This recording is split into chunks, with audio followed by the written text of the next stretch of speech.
मेरा सवाल गठबंधन को लेकर है। पश्चिमी उत्तर प्रदेश का एक चेहरा है जो पिछले दिनों में काफ़ी चर्चित रहा है। मैं बात भीम आर्मी के संस्थापक चंद्रशेखर की कर रही हूँ। उनसे बातचीत भी हुई। आपको लगता है कि उनको आप लोगों को गठबंधन में लाना चाहिए और उनको लाने से पश्चिमी उत्तर प्रदेश में आपके गठबंधन पे फ़र्क पड़ेगा वोटों पे? देखिए, उनकी अपनी एक मेहनत है। पिछले वर्षों में उन्होंने कोशिश की है और अन्याय के खिलाफ उन्होंने एक उनकी आवाज़ है और उसी का सम्मान करते हुए एक कोशिश की गई। अखिलेश जी ने भी बड़ी साफ शब्दों में उस बातों को कहा। मैं बात दोहरा देता हूँ।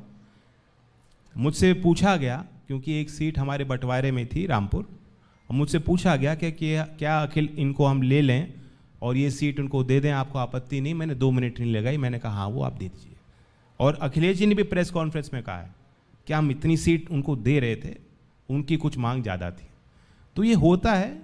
अभी भी जो हम सीट लड़ रहे हैं, ऐसा नहीं है कि अल्टीमेटली जो आरएलडी के सिंबल पे सीट लड़ रहे हैं, ऐसा नहीं है कि उससे ज़्यादा हमारा क्लेम नहीं था।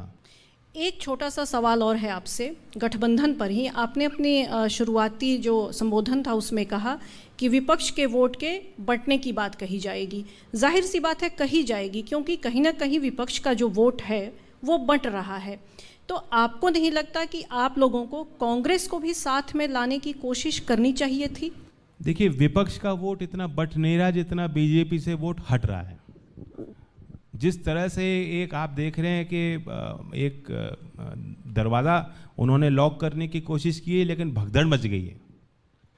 यही संकेत हैं, क्योंकि हम और आप दिल्ली में बैठकर, नोएडा में बैठकर हम लोग नहीं बता सकते। जिसको चुनाव लड़ना है वो जनता के बीच रहता है, उसे मालूम है कि जनता की क्या पुकार है। कहीं ना कहीं वो एक फैक्टर है, एक संकेत है, एक प्रमाण है कि ज़मीन पे पूरी तरह से माहौल तब्दील हो चुका है। और इसलिए मैं नहीं मानता, कांग्रेस की अपनी एक वोट है, वो चुनाव लड़ रहे हैं, मैदान में है।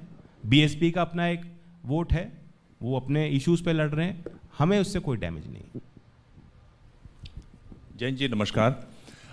मैं आपसे पूछ रहा हूँ, आपने भाईचारा जिंदाबाद की बात कही, पर मुख्यमंत्री जो हैं वो तो 80-20 की बात कर रहे हैं और हम देख रहे हैं कि ये 80-20 की जो बात है, इसी से वो आंधी आती है कि बाकी पार्टियां इसका मुकाबला नहीं कर पाती हैं।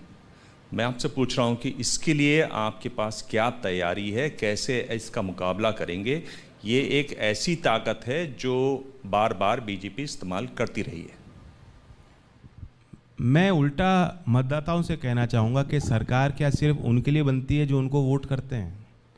2 चीज़ बड़ी आपत्तिजनक है, एक तो 80-20 और दूसरा डबल इंजन सरकार। डबल इंजन सरकार क्या है? मतलब जिस राज्य में बीजेपी की सरकार नहीं है तो वहाँ प्रधानमंत्री जी की जिम्मेदारी खत्म। वहाँ ना वो दौरा करेंगे, ना वो पैसा देंगे, ना सरकार का कोई ख्याल रहेगा, ना केंद्र सरकार की योजनाओं का लाभ वहाँ की जनता को मिल पाएगा। क्या वो ये कहना चाह रहे हैं? क्या वो ये कहना चाह रहे हैं कि यहाँ बीजेपी की सरकार यूपी में है तो यहाँ कुछ एक्स्ट्रा मिल जाएगा यूपी की जनता को, और फिर 5 साल में एक्स्ट्रा हमें क्या मिला है? ये तो वित्तीय आयोग है जो तय करता है कि संसाधन देश के हैं, वो बंटवारा उनका कैसा होगा संघीय ढांचे में। तो वो भी आपत्तिजनक है। और 80-20 भी, वो 20% की जिम्मेदारी क्या योगी जी नहीं लेते? भाईचारा जिंदाबाद हमारे कार्यक्रम का नाम था। क्या भाईचारा सबको पसंद नहीं है? बीजेपी वाले भाईचारे नहीं चाहते क्या? उन्होंने कोई कार्यक्रम नहीं चलाया। जातियों के नाम पर सम्मेलन कर रही है बीजेपी, भाईचारे की चर्चा वो नहीं करना चाहते। तो वोटर्स इस चीज़ को भी तो देखेंगे। भाईचारा नहीं होगा तो विकास नहीं होगा, भाईचारा नहीं होगा तो कोई यहाँ जो है कोई कारखाना नहीं चलेगा, लोगों को नौकरियां नहीं मिलेंगी। भेदभाव कोई अच्छी बात नहीं है। जैन जी, मेरा सवाल है आपसे, अगर आपके परिवार की राजनीति को देखा जाए तो आप लोग 36 बिरादरी की बात आप पूरे उत्तर प्रदेश में, पश्चिमी उत्तर प्रदेश में करते रहे, और इसमें भी कोई शक नहीं कि आपकी जो जीत की धुरी रही है ये भी एक बड़ी वजह रही।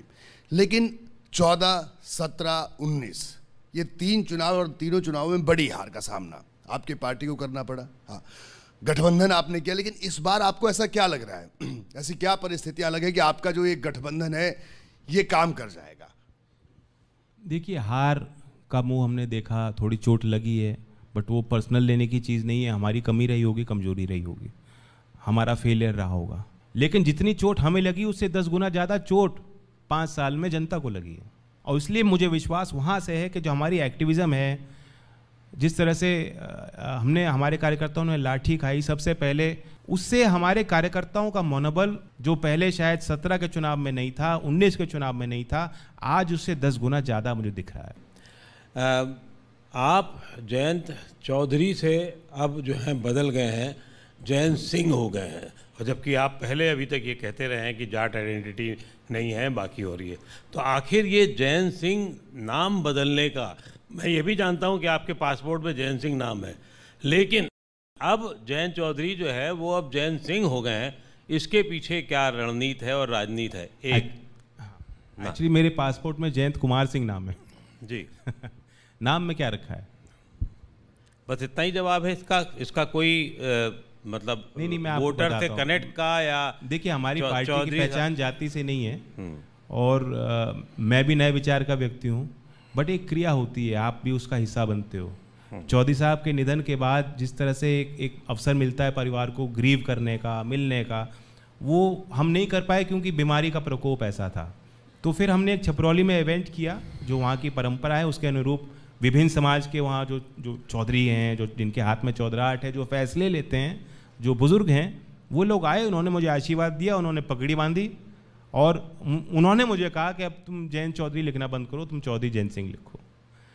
जयंत चौधरी एंड में नाम इसलिए जोड़ा गया था कि जब नारे लेते थे कार्यकर्ता तो जयंत सिंह जिंदाबाद, उसकी रिंग उस समय उनको लगा नहीं जयंत चौधरी लिखो। तो ये सब ऐसे फैसले होते हैं, इसका कोई और ज़्यादा इतना महत्व आप इतना मतलब ना निकालिए। जो देवांग ने आपकी ओर इशारा किया 80-20 का, उसको थोड़ी क्रूड भाषा में बात करूंगा, क्योंकि जिस बागपत से आप आते हैं, मैं 80 किलोमीटर बाद बिजनौर से हूं, और ये बहुत कम्युनली सेंसिटिव बेल्ट है। उत्तर प्रदेश एक ऐसी लेबोरेटरी बन चुका है जो दुनिया से अलग है, जहाँ पर माइनॉरिटी में फियर साइकोसिस नहीं है, वहाँ मेजॉरिटी में फियर साइकोसिस भर दी गई है कि अगर योगी, अगर मोदी, अगर बीजेपी यूपी में चुनाव नहीं जीते और अखिलेश जयंत की जोड़ी जीती, तो फिर से वही कम्युनली एलिमेंट सामने आएंगे और वो हिंदुओं को दबाएंगे। इस नैरेटिव को आप क्या काउंटर करेंगे?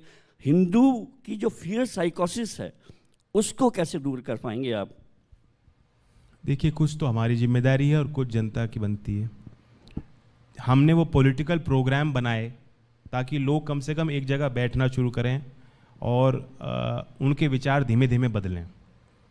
पॉलिटिक्स का बड़ा इम्पैक्ट होता है सोसाइटी पर। जो फैसले लीडर लेते हैं उसका प्रभाव नीचे तक जाता है। हमारे कार्यकर्ता आज बहुत अलर्ट हैं, और मैं उदाहरण दूंगा कि मथुरा में इन्होंने कोशिश की कि अयोध्या के बाद अब जो बारी है, अब मथुरा की बारी है, लेकिन वहाँ क्या हुआ? कोई मूवमेंट नहीं हुआ, कोई तनाव नहीं बना, 10 लोग भी कहीं सड़क पर नहीं आए इस मांग के समर्थन में। और मैंने खुली कॉल दी कि वहाँ कोई बदतमीजी करेगा तो हमारे कार्यकर्ता सबसे पहले उससे जूझेंगे।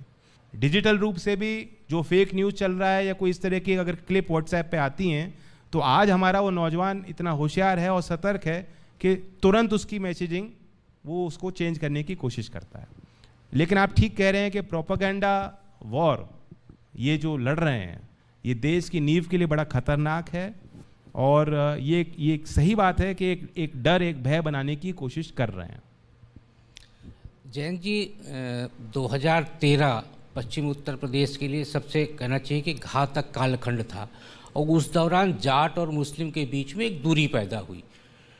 भाईचारा, आप कहते हैं कि आप जाति और धर्म के हिसाब से राजनीति नहीं करते, तो क्या भाईचारा का जो आपका कार्यक्रम है वो उस दूरी को कम करके और उस वोट को जो पहले से ही आपके परिवार के साथ रहा है उसे साथ लाने का एक प्रयास है? और क्या इस रणनीति से आपको लगता है कि इन दोनों के बीच की दूरी कम हो पाएगी? मैं कह रहा हूँ, क्योंकि हमने भाईचारा जिंदाबाद के कार्यक्रम देहात में किए हैं, और क्राउड में आप देखेंगे मुस्लिम्स भी थे, सिख्स भी थे, हिंदू भी थे, विभिन्न कम्युनिटी का क्रॉस एक रिप्रेजेंटेशन था। उसकी रिपोर्टिंग भले ना हुई हो मेन स्ट्रीम में, लोगों को पता नहीं लगता। भाईचारा जिंदाबाद का हमने सोशल मीडिया पर अलग प्लेटफॉर्म बनाया है, ताकि जो अच्छी खबरें आती हैं, नफरत की खबरें ज़्यादा वायरल होती हैं, लेकिन जो अच्छी खबर आती है उसको हम उस सोशल मीडिया प्लेटफॉर्म पे सबसे पहले डालते हैं, ताकि लोगों का धीमे धीमे माइंड चेंज हो। तो ये वो एक प्रयास है, और मैं उम्मीद करता हूं कि वो प्रयास नीचे तक जैसे हमने पहुंचाने की कोशिश की है, हम उसमें जरूर सफल होंगे। जयंत जी, एक सवाल है छोटा सा मेरा, बहुत लोग जानना भी चाहते होंगे, आप क्यों नहीं चुनाव लड़ रहे हैं इस बार? देखिए, क्योंकि मुझ पे ज़्यादा जिम्मेदारी है, मुझे अपने आप को ऑर्गेनाइज करने के लिए, मैं बड़ी ईमानदारी से कह रहा हूँ, कम वक्त मिल पाया है। पहले चरण में ही अब हमारे यहाँ चुनाव आ गए हैं। और चौधरी साहब की जब वो अध्यक्ष थे तो बहुत काम वो कर लेते थे। अब I have to campaign also, मुझे प्रचार भी करना है, मुझे उम्मीदवारों का चयन भी करना है, मुझे सारी व्यवस्थाओं को, संगठन को देखना है। तो ये एक शुरुआत हम लोग कर रहे हैं। संगठन में बड़े सीनियर लीडर्स हमारे साथ आए हैं और उनको भी मैं इन्वॉल्व कर रहा हूँ, डेलीगेशन कर रहा हूँ। लेकिन मेरी वही इच्छा है कि मैं चाहता हूँ कि जितनी भी सीट हम लोग गठजोड़ में लड़ रहे हैं, जो अलायंस के उम्मीदवार हैं, मैं उनको जिताने के लिए अपना योगदान दूँ और अपने पार्टी के संगठन का दायरा बढ़ाऊँ। आप बीजेपी पे लगातार हमले करते जा रहे हैं और जाहिर तौर पे करना भी चाहिए, आपके लिए अपोनेंट वही हैं, विपक्ष का काम ही है। जी जी। लेकिन आपके पार्टी का परफॉर्मेंस अगर मैं देखूं तो आपकी पार्टी का सर्वश्रेष्ठ तब आया जब आप बीजेपी के साथ थे। आपकी पार्टी के सबसे ज़्यादा 14 विधायक तब चुने गए 2002 में जब आप बीजेपी के साथ थे, और सबसे ज़्यादा 5 सांसद तब चुने गए 2009 में जब आप बीजेपी के साथ थे। ऐसा क्या हो गया कि बीजेपी से आपकी मोहब्बत जो है, मेरे सवाल मैं पूरा कर लेता हूँ, बीजेपी से मोहब्बत ख़त्म हो गई? और उसके बाद का परफॉर्मेंस अगर आप देखिए, 2013 में मुजफ्फरनगर में दंगे हुए और 14 में मोदी जी आए। 2014-2019 में आपके पार्टी का एक भी सांसद लोकसभा नहीं पहुंचा और विधानसभा चुनाव हुए तो आपके एक सीट आई। तो मोदी जी का करिश्मा ऐसा हो गया कि आपके सारे वोटर वो लेके चले गए, या मुजफ्फरनगर दंगे हुए जिसने आपके वोटरों को भगा दिया? आपके सवाल के दो पहलू हैं। मैं इसी पे आऊँगा कि हमारा पतन, जो गिरावट है वो क्यों हुई। मैक्सिमम परफॉर्मेंस आप सीट के हिसाब से बता रहे हैं। वैसे जब हम 10 पार्लियामेंट चुनाव समाजवादी पार्टी से लड़े थे, हमारा वोट शेयर सबसे ज़्यादा उस चुनाव में था। तो बट वो हर चुनाव अलग होता है, हर चुनाव के मुद्दे अलग होते हैं, एक पृष्ठभूमि होती है। तो कोई फॉर्मूला नहीं है कि पिछले चुनाव में इतना वोट परसेंटेज, इस चुनाव में इतना, वो कुछ नहीं है। या पूरी एक तरह से स्लेट क्लीन है। इस बार फिर दोबारा लोगों को चुनना है और इस चुनाव के मुद्दों को देख के चुनना है। तो बाकी आप कह रहे हैं कि बीजेपी क्यों नहीं, पहले हमने क्यों गठबंधन किया, उस समय कुछ ऐसी परिस्थितियां रही होंगी। और मैं मानता हूं कि जो अटल बिहारी वाजपेयी जी की बीजेपी थी, आज तो वो बीजेपी नहीं है, तो आज उनका कोई अलायंस पार्टनर भी नहीं बच रहा, तो वो अपने गठबंधन को कहाँ संभाल पा रहे हैं। मैं तो ये सवाल उल्टा कर रहा हूँ कि अलायंस बीजेपी के साथ कोई क्यों करेगा। जैन जी, एक जो पिछले दिनों नई बात एक तरीके से दिखाई दी कि लोग छोड़ के बीजेपी आप लोगों की तरफ आ रहे हैं, अलायंस की तरफ आ रहे हैं, आप इसको कैसे आंकते हैं? और आप आइडियोलॉजी की बात करते हैं, उसमें परेशानी नहीं होती? एक्चुअली हमने उन्हीं को टिकट दिया है जो पार्टी ज्वाइन कर चुके हैं। बीजेपी के टिकट की पहली सूची के पहले अगर कोई बीजेपी से लीडर आ रहा है तो उनका स्वागत किया गया। लेकिन अब किसी को टिकट नहीं मिला, उसके बाद वो अगर टिकट मांग रहा है, तो ऐसे हम किसी केस को बाय एंड लार्ज हम एंटरटेन नहीं कर रहे हैं। जैन जी, मैं आपको इस किसान आंदोलन और किसान नेताओं के बयानों की ओर ले जा रहा हूँ। 1-2 दिन में जो आए हैं, आप 1.5 साल तक उनके बीच में खड़े रहे, लगातार उनका समर्थन देते रहे, लेकिन जब चुनाव आया तो वो बिल्कुल संघ की भाषा में बोल रहे हैं कि हम तो अपोलिटिकल हैं, हम अराजनीतिक रहना चाहते हैं।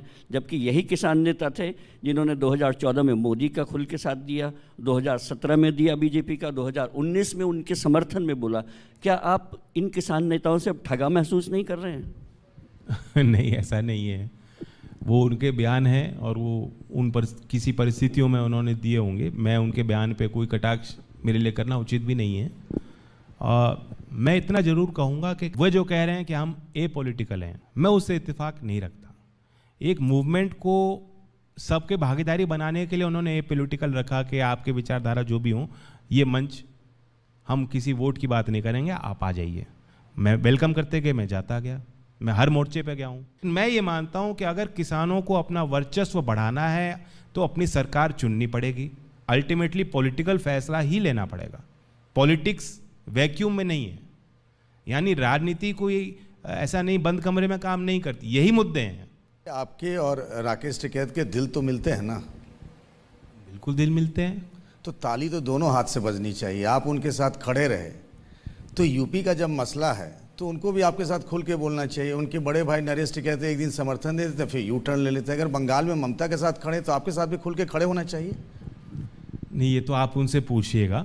लेकिन हमारी और उनकी बात होती रहती है, वो इज्जत करते हैं। चौधरी साहब के इज्जत उन्होंने हमेशा की। चौधरी साहब ने भी हमेशा कहीं किसान का मसला हुआ या कहीं कोई आज उनके परिवार पे या किसान यूनियन का कोई बात हुई तो चौधरी साहब हमेशा अग्रणी रहते थे। तो वो एक हमारा एक पुराना एक रिश्ता है। और जब भी हम लोग कैंपेन करते हैं, बल्कि अभी बुढ़ाना क्षेत्र में उनका गांव आता है सिसोली, जो एक मतलब किसानों के लिए एक राजधानी की उपाधि उसे दी जाती है कि किसान मूवमेंट की एक जननी है वो। वहीं पे हमारे उम्मीदवार गए और वहीं पे उनको सिंबल दिया गया। तो ऐसा नहीं है कि एक वहाँ के लोग जानते हैं कि हाँ एक जुड़ाव है और वो आगे चलेगा। बाकी एक बयान पे आप मत जाइए, आप भी तो उनके दिल को नहीं समझ पा रहे।